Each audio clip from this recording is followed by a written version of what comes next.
Hey friends, welcome back to my channel. Today I'm filming my July eyeshadow palette rankings. So if you guys are interested in hearing some mini reviews of palettes I tried and you want to see how my palette stacked up in the previous month, then just keep watching.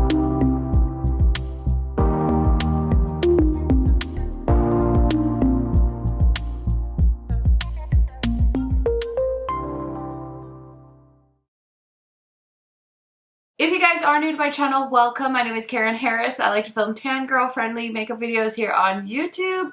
I love eyeshadow palettes, so if you love seeing the latest and the greatest as far as new eyeshadow palettes go, especially on a tan skin tone, then this is the place for you. Highly recommend subscribing, turning on that bell so you're notified every time I post. And if you could do me a favor and watch this video till the end, it really helps my channel out. Thank you guys in advance for doing that. And without further blabbering, let's get into it. So if this is your first time on my channel, if this is the first video you are seeing, just so you guys know, I have done this video concept, idea, whatever you want to call it, for a few years now. So I do have a playlist called rankings that you can binge watch if you feel like it. What I do every month is I sit down and rank all the eyeshadow palettes I tried out in the previous month. So I have a little note on my phone, and every time I try a palette, I make a note on my phone, and it's just so fun to see, especially at the end of the year, all of the palettes I've tried out. So that's kind of how this works, and I'm able to give you guys any additional thoughts that I might have on each of the palettes. So in the month of July, we have 10 palettes that I'm going to rank, and I'm going to start off with one that isn't a new palette. What I do is I rank whether it's a new palette, an older palette from a few years ago. I put it all in the rankings. It's fun to see how some of my previous favorites stack up against new palettes. So anyway, this one is the Utopian Dream palette from Pat McGrath, and I did end up using this one for a makeup look when it came to the Barbie movie. So I was feeling really inspired to play with some pink shadows, and so I did end up using this palette for that. And yeah, it was a lot of fun to kind of dive back into this one. I wanted to play with this palette because I knew there was a new Mothership coming out. I'm actually wearing the Mothership 11 on my eyes today. And honestly, I hate to say this out loud because I was such a diehard fan of Pat McGrath, but I feel like they're losing their touch with me, at least. I just have always bought every single palette at launch, and I feel really ridiculous because I bought this new one at launch, and I don't know, I just don't feel like it's as innovative as it used to be. I feel like Pat McGrath is such an innovator, and we just haven't seen it in the last few palettes. So I'm going to try and manifest a colorful Mothership palette for the end of 2023, or hopefully something different in 2024, because I feel like her brand, if they keep up with these like pinky tone palettes, it's just not going to really grow. And I would just love to see this brand expand and blow up and become like a titan in the makeup industry, especially because it is a women of color brand. So we'll see. I'm putting it out there. We'll see what happens. We'll see if Pat McGrath watches this video and takes notes. But anyway, in 9th place is this palette from Gimme Glow Cosmetics. Now, I have been a big supporter of Gimme Glow for a long time. I've bought all of their palettes, and I decided that I was going to skip the Blueberry Muffin palette, and then they kind of ninja revealed that they were launching this palette as well the same day. And this is very different for Gimme Glow. They were kind of known for their big eyeshadow pans, and it's so funny reading the comments of this video because there's people out there that really like big eyeshadow pans, and honestly, I would rather pay less money for less eyeshadow and be okay. I'm never going to pan an eyeshadow palette. We can all safely assume that. I literally have so many eyeshadow palettes. Like, I've actually been feeling a little bit overwhelmed. I'm like, I need to do a declutter. Like, we need to declutter some palettes, but that's not your problem, that's my problem. Anyway, I just feel like I would rather pay less for less eyeshadow. Like, that's totally fine with me. But a lot of you really don't like that they changed their aesthetic. I definitely saw a few comments that said this looked like a Makeup Revolution palette, and I definitely agree with you guys. I think the front cover is honestly just a tish tacky, and then combined with the plastic, it's really not doing them any favors. I think I prefer the cardboard packaging. So if they could do the same thing with cardboard packaging, I think that would be kind of their sweet spot. But I'm just trying to figure out what Give Me Glow is really doing as a brand.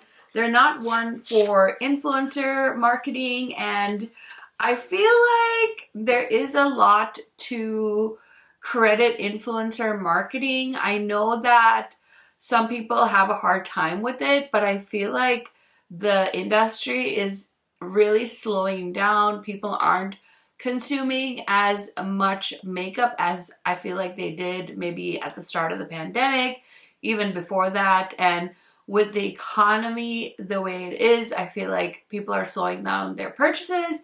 And, you know, if you really want somebody to get a feel of your palettes and your makeup, it is very beneficial for brands to send it out in PR. Now, I'm not saying they need to send it to me. I'm just saying it would be nice to see some of these brands that never do PR really push some PR. I just don't see what direction they're going in at this moment in time. So if you're doing like a rebrand or you're changing things up, I feel like it's beneficial to you to send stuff out in advance so influencers can give their thoughts on it. But I'm curious to know what you guys think. Let me know, because when I read my comment section, I definitely got the vibe that a lot of people weren't happy with the change in the pan sizes, and a lot of you thought this packaging was very much reminiscent of Makeup Revolution, which you're not wrong about. I thought it was okay. It was nice. The palette was nice. It's a little bit chaotic. I just don't love it that much. I really, really don't. So that is why it's ranking at number 9. In 8th place, we have the Lunar Beauty. This is the Full Fantasy palette. And honestly, this is a beautiful neutral palette. I would say I even like this palette more than the new Pat McGrath palette that I have on my eyes today. This one has a little bit more interesting vibes to it than that one. And that one's like twice, 3 times the price. So maybe Pat McGrath should take some notes. But this is a beautiful palette, great quality. Really love seeing Manny and Laura collab. They're best friends, and I love that they do so many things together. They have their podcasts. They genuinely seem to enjoy each other, which is so, so lovely. I feel like it's always nice to see people that are in the same industry have like a positive relationship and like not compete with each other. So I think they have like a genuine friendship. I mean, what do I know? You know, anyone can portray a genuine friendship, but it seems genuine to me. So anyway, I think this is a beautiful palette. Definitely some wonderful neutral shadows in here, and I think this is one of the best palettes that both brands have done. Okay, in 7th place we have from Gloss Gods. This is the Lavender Skies palette. So this was my first time trying the brand, and I had asked you guys on community tab in my new makeup releases videos, and a lot of you encouraged me to try Gloss Gods, and I'm really glad I did. There are some brands that have like a decent price point that have pretty good eyeshadows, and I feel like I would throw Gloss Gods into that category. The metallics were beautiful. This is definitely a color story that is different for me, but I love the eye look I came up with this palette. I also bought an all shimmer palette from them. It's called like Rain something. I can't remember what that one's called. I haven't used that one on my eyes yet, but I did swatch that in my testing makeup video where I tried this palette out. So very, very happy to have tried out Gloss Gods. And I'm very curious to see, I know they just launched like some collab stuff, so I will definitely be keeping an eye out for them. I feel like the summer launches have kind of mellowed a little bit, and so I'm taking advantage to try out some brands that I haven't tried before, and Gloss Gods was one of them. Okay, in 6th place, we're going to give it to the Fantasy Cosmetica Fighter palette. Now, this was sent to me by the brand. I love their palettes. Again, another brand that has a good price point with a good formula, and they have a great theme. And if you are a gamer, you're probably really into this. I personally am not a gamer, but I just love their little color stories. Very curated. I love when brands do uniform palettes. I know that's not everybody's thing. Like, some people genuinely don't care about packaging or that the palette sizes are the same, but I love that little detail. So I definitely think this was a great addition to their line. This is like their first really neutral palette, so it's beautiful. I'm ranking it a little bit lower because you guys know me. I love color, so I had to rank this one a little bit lower, but it doesn't mean that the quality is lacking or anything like that. It is a fantastic palette from them. Okay, in 5th place, honestly, Sydney Grace kind of shocked me with this one because I feel like they've done so many neutral palettes in 2023 that I was so happy to receive. Heaven on Earth definitely is giving me like all the underwater sea creature vibes, and it's a beautiful palette. I'm so happy that they threw these colors together. I had a lot of fun playing with this. I know so many of you picked this up during their Christmas in July sale, and it is a really, really pretty eyeshadow palette. Okay, in 4th place, I'm going to give it to the Smoky Glam palette from Bella Beaute Bar. So I finally picked it up, and I want to use this some more, but it's so beautiful. And since I enjoyed this so much, I ended up picking up their Pastel Garden palette as well. Oh my gosh, these palettes are quite pricey, but you get a lot of eyeshadows, so I'm very excited for the pastel palette to come. But in the meantime, we have this beautiful smoky palette, and I know a lot of you said you didn't love this size, and I totally get it. But oh my gosh, this gives me like all the feels of old school YouTube, where we bought these like massive indie eyeshadow palettes, and honestly, I'm not mad about it. I kind of live for these giant palettes. I know they're not for everyone, and I know Bella Beaute Bar is coming out with like a Under the Sea palette or something like that that has like a more curated color story. So if you're looking for something like that, you could check that out. But I'm not mad about the Smoky Glam, I'm not gonna lie. Okay, in 3rd place, this is another 9-pan palette, and you guys know I love green, so of course I had to rank the SugarDrizzle Mojito palette in number 3. This is such a cute green eyeshadow palette. If you're looking for an indie green palette, this might be the one to check out. The mattes are really solid in this one, and then we have 6 beautiful metallic eyeshadows that you can pair with them. So yeah, I think they did a great job. I feel like the video I did on this palette kind of speaks for itself. It's really fun, really effortless, and if you're looking for a green palette, look no further than this one from SugarDrizzle. So in number 2 is some Unearthly eyeshadow palettes, and if you don't want spoilers of their summer mystery boxes, this is your 5-second warning to X out of this video.